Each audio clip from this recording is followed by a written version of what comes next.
A União das Casas Espíritas da Zona Norte apresenta O Espiritismo está no ar. Um programa que anuncia, esclarece e consola.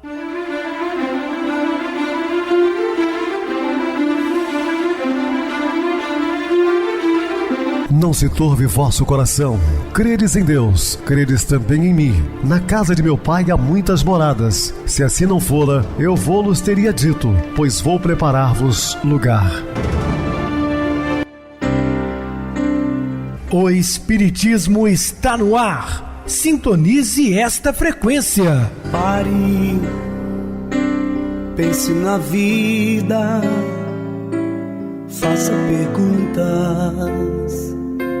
Uma ótima noite para você, muito obrigado pelo carinho, pela sintonia. Rádio Clube FM, sua voz é a nossa voz. Estamos no ar de segunda a sexta-feira, desde 2014, pela emissora. Depois também pelo YouTube, o canal é Viver _ Melhora. Se inscreva, deixe o seu like.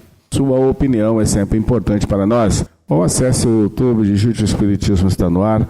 Lá encontrarão vários programas, inclusive o do dia. Recebo carinhosamente meu querido amigo, expositor espírita Marcos Ferreira. Uma boa noite, seja muito bem-vindo. Boa noite, Pedrosa, boa noite a todos os ouvintes.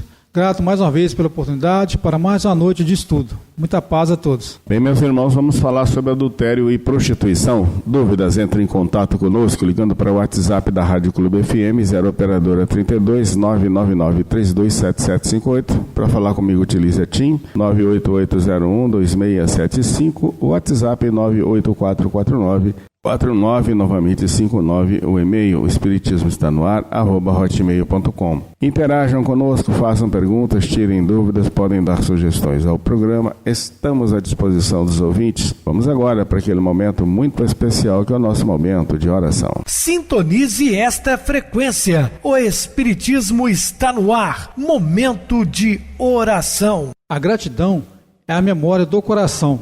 É o sentimento mais nobre que uma alma pode expressar. Muita paz e muita luz a todos. Estamos apresentando O Espiritismo está no ar. Bem, meus amados irmãos, estamos de volta com o assunto da noite, falando adultério e prostituição. Atire-lhe a primeira pedra àquele que estiver isento de pecado, disse Jesus. Esta sentença faz da indulgência um dever para nós, porque ninguém há que não necessite para si próprio de indulgência. Ela nos ensina que não devemos julgar com mais severidade os outros do que nos julgamos a nós mesmos, nem condenar em outrem aquilo que de nós absolvemos. Antes de profigarmos a alguém uma falta, vejamos se a mesma censura não nos pode ser feita. Sim, é verdade. E normalmente quando você critica demasiadamente uma pessoa, é porque aquela coisa está dentro de você ainda, você não conseguiu superar. Então você vê um espelho refletido, não é? Está refletindo ali exatamente aquilo que você ainda é. Por isso que te incomoda tanto. Do item 3 do capítulo 10º do Evangelho segundo o Espiritismo, é curioso notar que Jesus, em se tratando de faltas e quedas nos domínios do espírito, haja escolhido aquela mulher em falhas de sexo para pronunciar a sua inovidável sentença. Quando nós comentamos aqui do desregramento, dos desequilíbrios na área da sexualidade e falamos inclusive das consequências, não estamos aqui condenando a quem quer que seja. Deixamos bem claro isso, porque a doutrina espírita não está aqui também para condenar ninguém, para tirar pedras. Isso é um problema dela, né? Sua consciência com Deus, com a espiritualidade. E voltando ao assunto a Jesus, então aquele que estiver sem pecado, que atire a primeira pedra. Quer dizer, quem é que não tem pecado? Quem que nunca cometeu equívocos?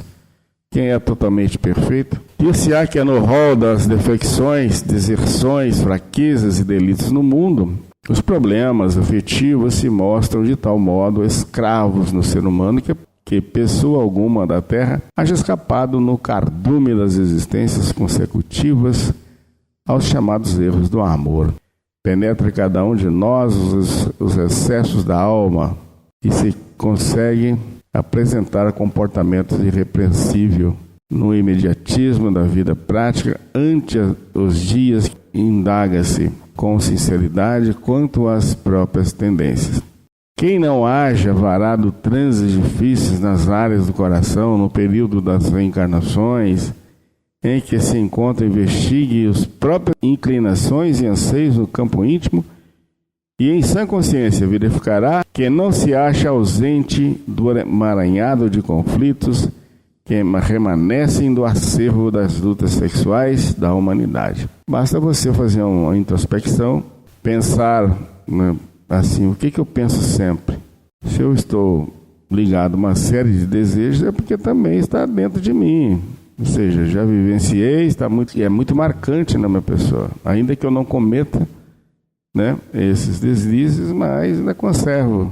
Então basta fazer uma autoanálise, não precisa nem fazer regressão de memória, você mesmo vai se conhecendo aos poucos. Desses embates multimilenares restam ainda, por feridas sangrentas no organismo da coletividade, o adultério, que de futuro será classificado na patologia das doenças da alma, extinguindo-se por fim com remédio adequado, e a prostituição, que reúne-se em si homens e mulheres que se entregam às relações sexuais mediante paga, estabelecimento marcados afetivos. Isso é triste, né? Isso é degradante. Primeiro, a pessoa que paga para ter a relação íntima também é que recebe, comercializando o seu próprio corpo, que é um santuário. Na verdade, é o santuário do Espírito, é a casa do Espírito. Não devemos maculá-lo, né? Temos que ter responsabilidades, e está aí, nesse desregramento constante, processos obsessivos violentos que muitos estão sendo arrastados. Por fim, com remédio adequado e a prostituição se reúne em si mesmo, qual ocorre os flagelos da guerra, da pirataria, da violência homicida, da escravidão, que acompanham a comunidade terrestre há milênios, diluindo-se pouco a pouco.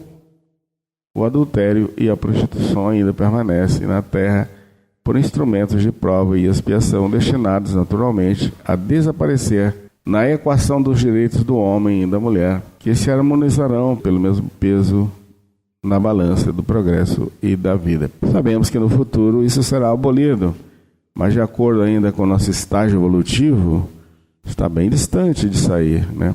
Note-se que o lenocínio de hoje, conquanto situado fora da lei, é o herdeiro dos bordéis autorizados por regulamentação oficial em muitas regiões, como concedida, e anotadamente na Grécia, na Roma Antiga, em que os estabelecimentos dessa natureza eram constantemente nutridos por levas de jovens mulheres orientais, direto ou indiretamente adquiridas à feição de alimárias para mistérios de aluguel. Muito comum, né, antigamente, principalmente em países ricos da Europa, comprar escravas, assim, do continente africano, da Ásia, para desejos dos homens, satisfação sexual dos homens.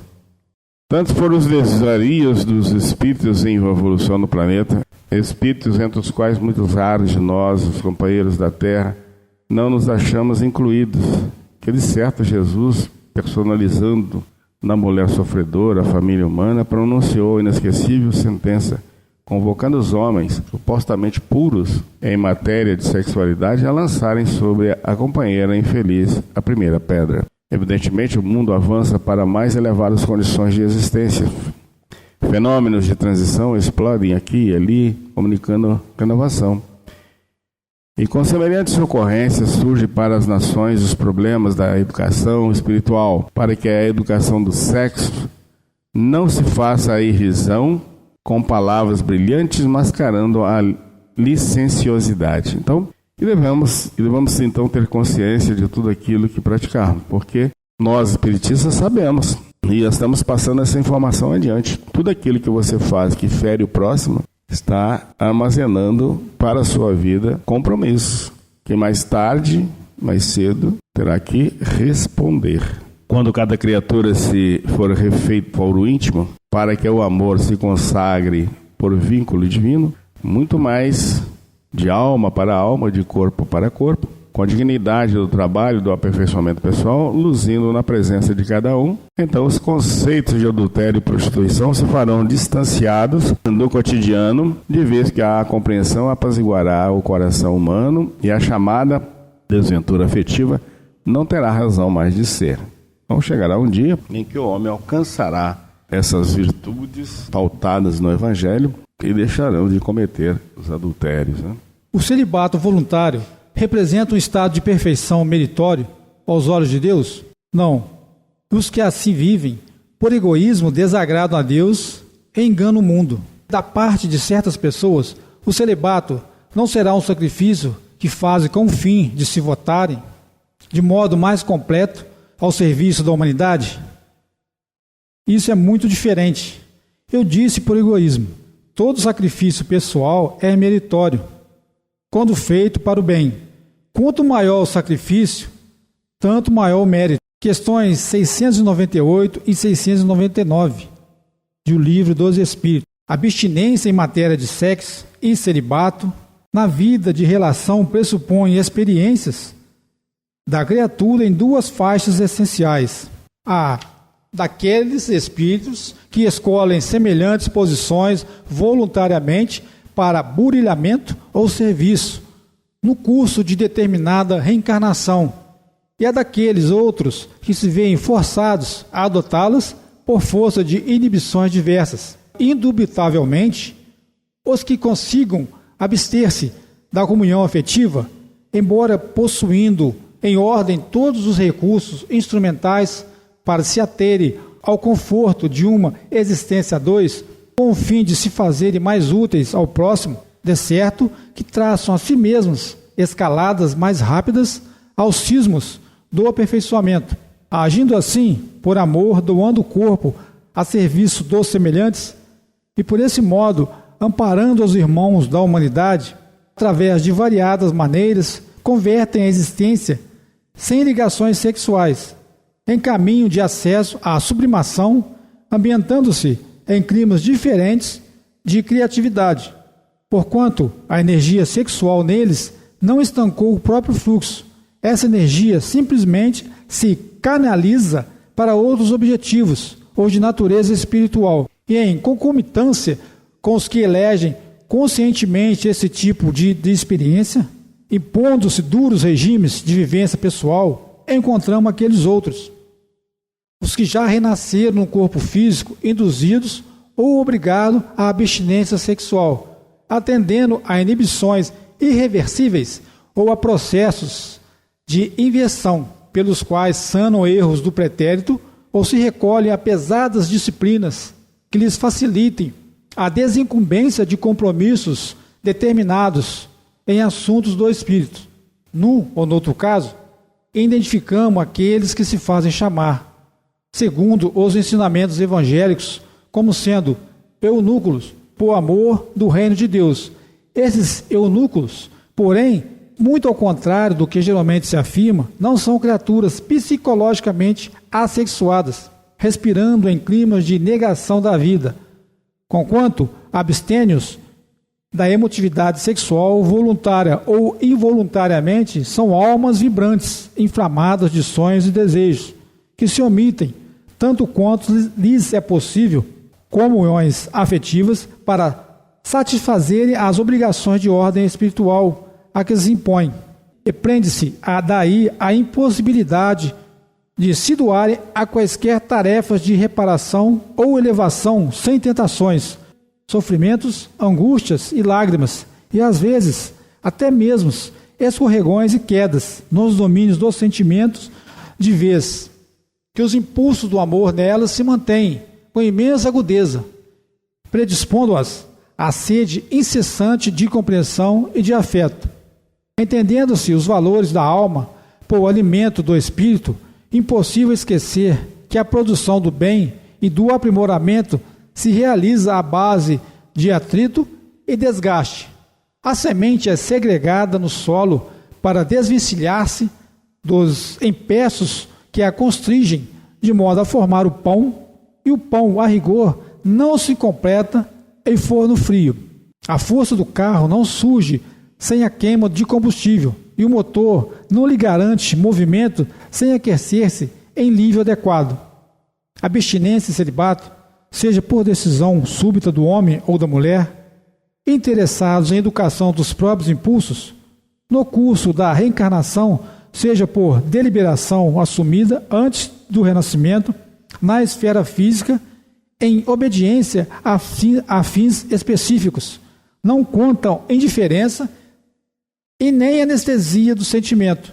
Celibato e abstinência, em qualquer forma de expressão, constituem tentames louváveis do ser, experiência de caráter transitório, nos quais a fome de alimento afetivo se lhes transforma no imo do coração em fogo purificador, acrisionando-lhes as tendências ou transfigurando essas mesmas tendências em clima de produção do bem comum, através do qual, pela doação de uma vida, se efetua o apoio espiritual ou iluminação de inúmeras outras. Tais considerações nos impelem a concluir que a vida sexual de cada criatura é terreno sagrado para ela própria, e que por isso mesmo abstenção, ligação afetiva, constituição de família, vida celibatária, divórcio e outras ocorrências no campo do amor são problemas pertinentes à responsabilidade de cada um, erigindo-se, por essa razão, em assuntos não de corpo para corpo, mas de coração para coração. Dos temas se defrontam o dos astecas, que tem por base o aniquilamento do corpo, e o dos materialistas, que se baseia no rebaixamento da alma. Duas violências quase tão insensatas, uma contra a outra. Ao lado desses dois grandes partidos, formiga a numerosa tribo dos indiferentes, que sem convicção e sem paixão, no amor, no amar, e econômicos no gozar. Onde então a sabedoria? Onde então a ciência de viver? Em parte alguma. E o grande problema ficaria sem solução, se o Espiritismo não viesse em auxílio dos pesquisadores, demonstrando-lhes as relações que existem entre o corpo e a alma, e dizendo-lhes que, por se acharem em dependência mútua, importa cuidar de ambos. Amai, pois, a vossa alma, porém, cuidai igualmente do vosso corpo, instrumento daquela. Desatender às necessidades que a própria natureza indica é desatender à lei de Deus. Não castigueis o corpo pelas faltas que o vosso livre-arbítrio o induziu a cometer e pelas quais é ele tão responsável quanto o cavalo mal dirigido pelos acidentes que causa. Sereis, porventura, mais perfeito se martirizando o corpo, não vos tornar de menos egoísta, nem menos orgulhosos e mais caritativo para o vosso próximo? Não, a perfeição não está nisso. Está toda nas reformas, porque fizerdes passar o vosso espírito. Dobrai-vos, submetei-o, humilhai-o, mortificai-o. Esse o meio de o tornardes dócil à vontade de Deus e o único de alcançardes a perfeição. O instinto sexual, exprimindo amor em expansão incessante, nasce nas profundezas da vida, orientando os processos da evolução. Toda criatura consciente traz consigo, devidamente estratificada, a herança incomensurável das experiências sexuais, vivida nos reinos inferiores da natureza, de existência a existência, de lição em lição e de passo em passo, por séculos de séculos, na esfera animal, a individualidade erguida à razão surpreende em si mesma todo mundo de impulsos genésicos, por educar e ajustar às leis superiores que governam a vida. A princípio, exposto aos lances adversos das aventuras poligâmicas, o homem avança de ensinamento a ensinamento para a sua própria instalação na monogamia, reconhecendo a necessidade de segurança e equilíbrio. Em matéria de amor, no entanto, ainda aí é impelido naturalmente a carregar o fardo dos estímulos sexuais, muitas vezes destrambelhados que lhes ameiam no sentimento, reclamando educação e sublimação. Depreende-se disso que toda criatura na terra transporta em si mesma determinada taxa de carga erótica, de que, em verdade, não se libertará unicamente ao apreço de palavras e votos brilhantes, mas à custa de experiência e trabalho, de vez que instintos e paixões são energias e estados inerentes à alma de cada um, que as leis da criação não destroem e se auxiliam cada pessoa a transformar e elevar no rumo da perfeição. Faça entender, portanto, que do erotismo como fator de magnetismo sexual humano na romagem terrestre, seja em se tratando de espíritos encarnados ou desencarnados, na comunidade planetária, não partilham tão somente as inteligências que já se em minoria absoluta no plano físico. Aqueles irmãos da humanidade provisoriamente internados nas celas da idiotia, por força de laides expiatórias, abraçadas ou requisitadas por eles próprios, antes do berço terreno. Os espíritos sublimados se atraem uns aos outros, por laço de amor considerado divino, por enquanto inabordáveis a nós outros seres, em laboriosa escalada evolutiva e que compartilhamos das tendências e aspirações, dificuldades e provas do gênero humano. E os companheiros temporariamente bloqueados por cérebros deficientes e obtusos atravessam períodos mais ou menos longos de silêncio emocional, destinados a reparações e reajustes, quase sempre solicitados por eles mesmos, repetimos, já que se sentenciam a entraves e inibições no campo da exteriorização da mente, através dos quais fazem atitudes e recondicionam impulsos afetivos em preciosas tomadas e retomadas de consciência.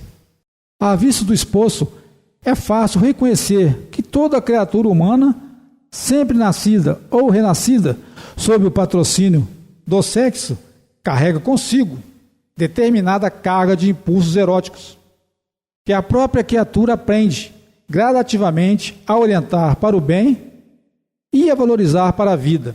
Diante do sexo, não nos achamos de nenhum modo à frente de um despenhadeiro para as trevas, mas perante a fonte viva das energias em que a sabedoria do universo situou o laboratório das formas físicas e a usina dos estímulos espirituais mais intensos para a execução das tarefas que esposamos, em regime de colaboração mútua, visando ao rendimento do progresso e do aperfeiçoamento entre os homens. Cada homem, cada mulher que ainda não se angelizou ou que não se encontre em processo de bloqueio das possibilidades criativas, no corpo ou na alma, traz evidentemente maior ou menor percentagem de anseios sexuais a se expressarem por sede de apoio afetivo. E é claramente nas lavras da experiência, errando e acertando e tornando a errar, para acertar com mais segurança que cada um de nós, os filhos de Deus em evolução na Terra, conseguirá sublimar os sentimentos que nos são próprios, de modo a erguer-nos em definitivo para a conquista da felicidade celeste e do amor universal. Muito bem, Marcos, bem explicado. Vamos agora para o intervalo musical, a seguir a nossa oração final. Casar-se.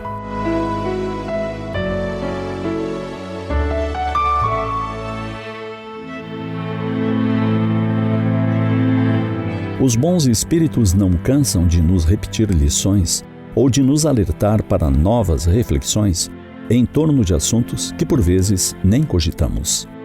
Em pequeno livro lemos: não basta casar-se, imperioso saber para quê. Talvez nunca tenhamos feito essa reflexão. A lógica primeira seria indagar: por que me casei? Por que nos casamos? No entanto, a indagação apresentada é: para quê? Isso nos fala de finalidade. Quando pensamos no porquê, a resposta pode ser o clássico: por amor, porque nos gostamos muito. A grande questão é que o amor não nasce pronto, se é que ainda não percebemos isso. Ele precisa ser cultivado. Assim, se respondemos: Casei-me para amar e construir uma família. Estamos mais próximos do entendimento da lição edificante. A felicidade na comunhão afetiva não é prato feito, e sim construção do dia a dia. As leis humanas casam as pessoas para que as pessoas se unam segundo as leis divinas. Importante considerarmos esse curioso aspecto. Devido às crenças, aos rituais construídos pelos homens, temos a impressão de que a cerimônia do casamento na Terra é algum tipo de união segundo as leis divinas. Entretanto, trata-se de mero cerimonial que celebram a união terrestre. A outra parte, a que vem em seguida, de fazer com que nos unamos segundo as leis divinas, é responsabilidade apenas nossa, do casal. Ninguém pode decretar isso. Dessa maneira, o casamento não nasce pronto. O que nasce pronto é uma disposição inicial, um movimento de compromisso, de vamos construir.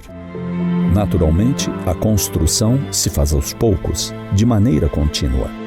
Então, casamento não é a cerimônia, não é a assinatura de papéis, nem anéis nos dedos.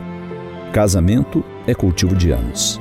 Anos de doação ao outro, anos de trabalho, autoconhecimento e autossuperação. Erguemos o lar por amor, e é o amor que irá conservá-lo no dia a dia. Finalizando as reflexões, encontramos na mesma lição de início. Unicamente doando a ti mesmo em apoio da esposa ou do esposo é que assegurarás a estabilidade da união em que investiste os melhores sentimentos.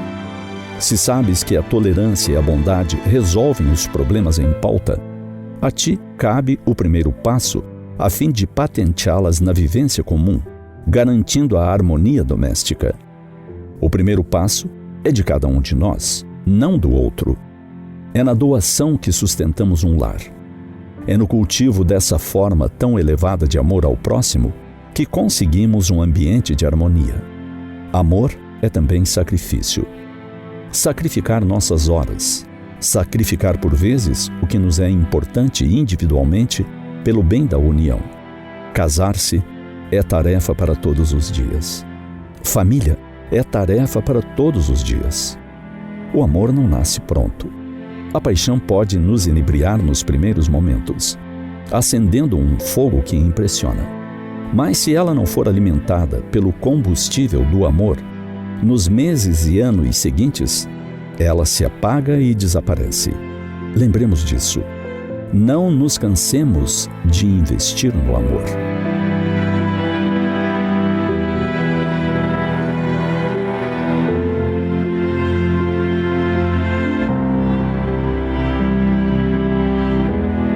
Sintonize esta frequência. O Espiritismo está no ar. Momento de oração. Senhor Jesus e Mestre, Maria Santíssima, patrona da casa que frequentamos, Espírito de alta envergadura moral, abençoe-nos junto ao seu Filho amado, trazendo paz, esperança, consolações para todos os nossos irmãos ouvintes. Pois precisamos de paz, não a paz do mundo, mas a paz que seu Filho Jesus trouxe para a humanidade há mais de 2000 anos. Que Ele é o caminho, a verdade e a vida, caminho pelo qual devemos trilhar sempre.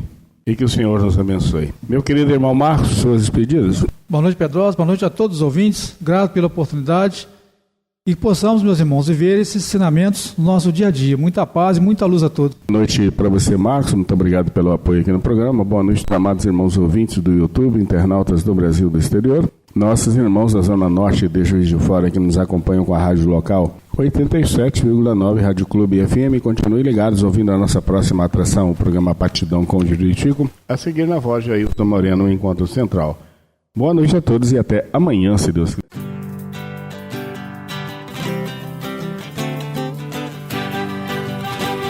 A União das Casas Espíritas da Zona Norte apresentou O Espiritismo está no ar, anunciando o Evangelho de Jesus, esclarecendo sua mensagem, consolando corações. Olhe pro céu e descubra imagens de luz. Se tem Jesus, o amor todo que Deus te deu. Pense no bem, no melhor em que pode fazer. Seja o que for, também vai receber. De coração, ajude-me, irmão. A caridade é o caminho do amor. Faça ainda que possa sofrer, pois bênçãos de Deus há de ter. Ame, perdoe e viva melhor a natureza, o céu e o mar. Veja o encanto que a vida nos dá, a chance eterna que temos para amar, para amar. Olhe pro céu e descubra imagens e luz. Sinta em Jesus o amor todo que Deus te deu. Pense no bem, no melhor em que pode fazer. Seja o que for, também vai receber. De coração, ajude o irmão. A caridade é o caminho do amor. Faça ainda que possa sofrer, pois bênçãos de Deus há de ter.